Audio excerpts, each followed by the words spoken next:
to the RunRX Podcast, where we talk about all things running. As many runners know, it's 90% mental. So join Coach Valerie and Coach Caroline as we go through the mental side of running. Welcome back to the RunRX Podcast. I'm your host, Coach Caroline, and I'm here with Coach Valerie.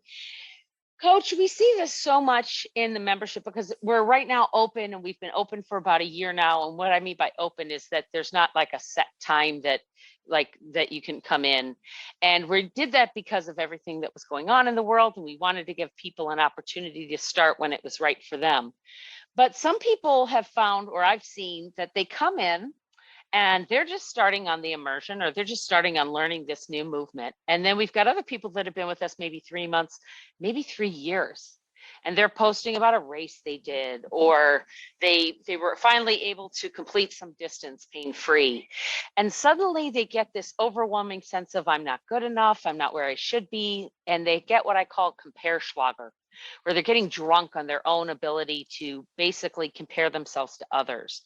And how, as a coach, do you deal with that? How do you help me get over that? Well, a couple of ways. And, it's interesting.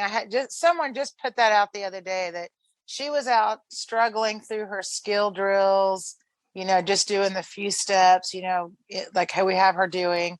And then, as she says, and then a group of real runners passed me.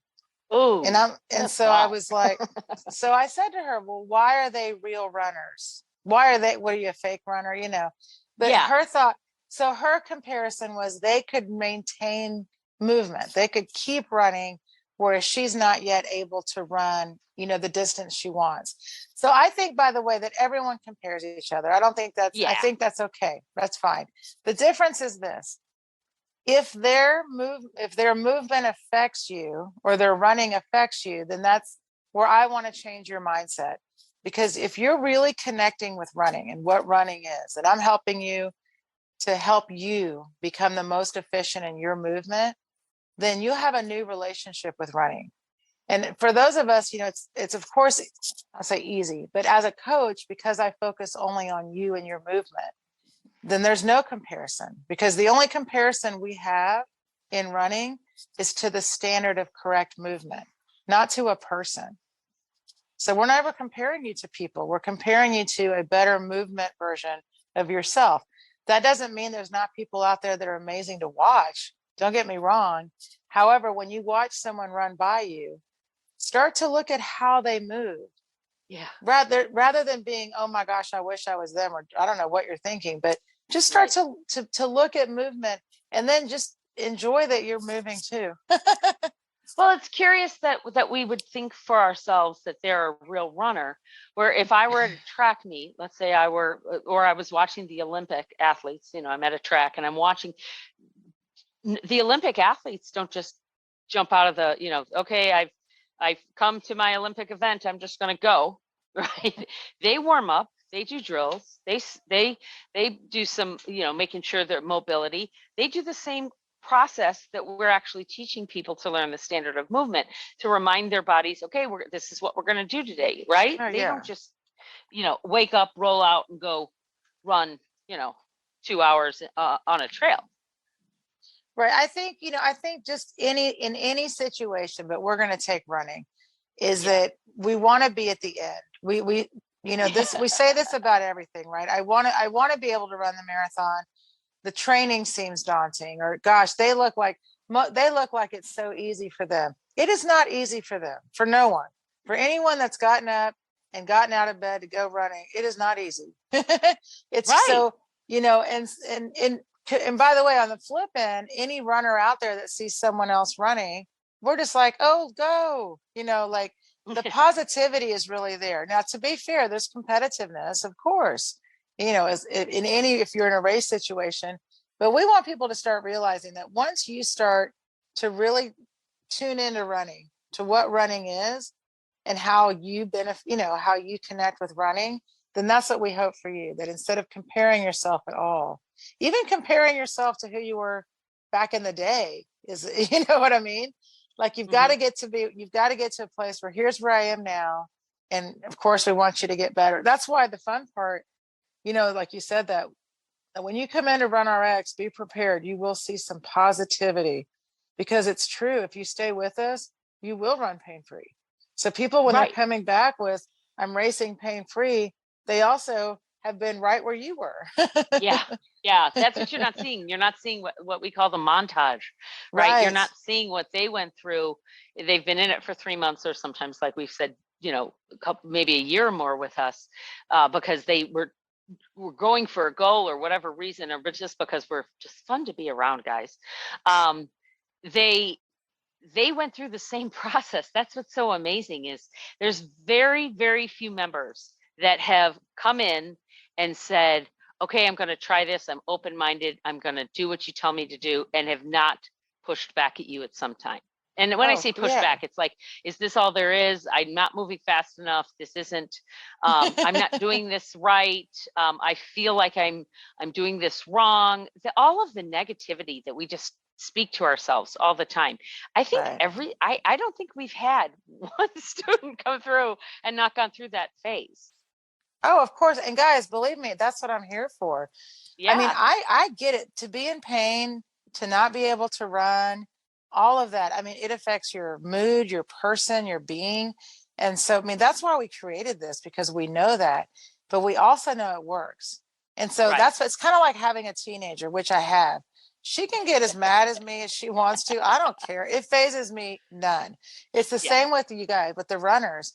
And this is my thing, is that I live the pain with you.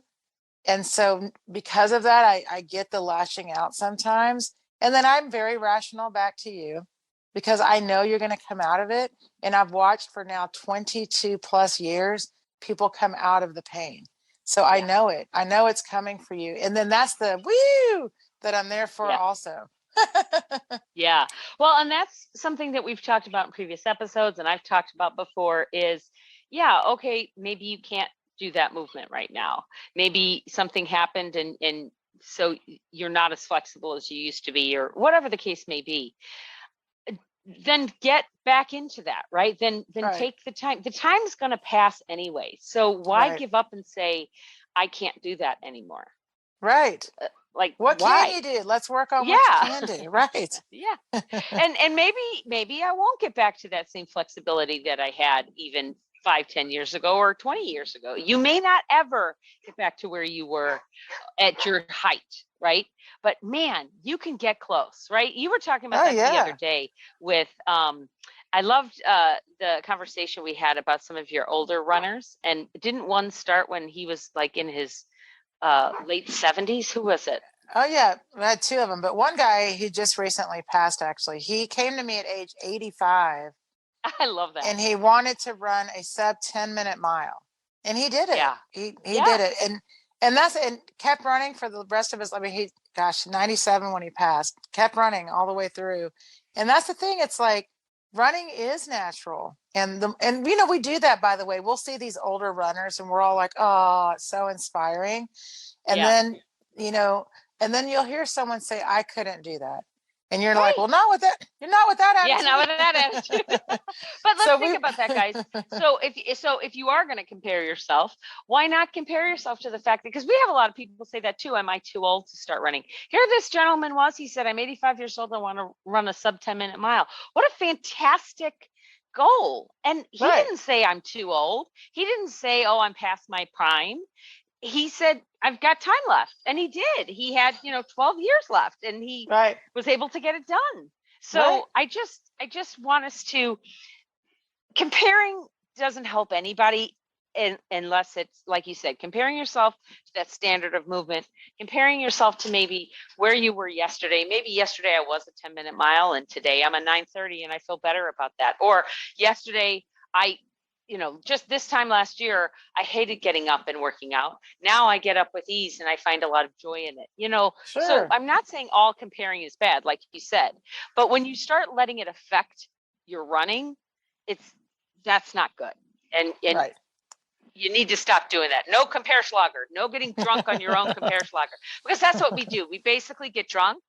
And think about it, when you get drunk, you don't it's not, you don't feel good afterward. You feel, you maybe are down for a couple of days because you drink too much. That's what I mean when I say compare Schlager. It's actually from Marie Forleo, but it's because we get ourselves into this rut that we then can't get out of. So let's not do that. Thank you for joining us on the RunRX Podcast. If you'd like to know more, join us at www.runrx.fit. And if you have additional questions that you'd like answered on the podcast, email us at support@runrx.fit.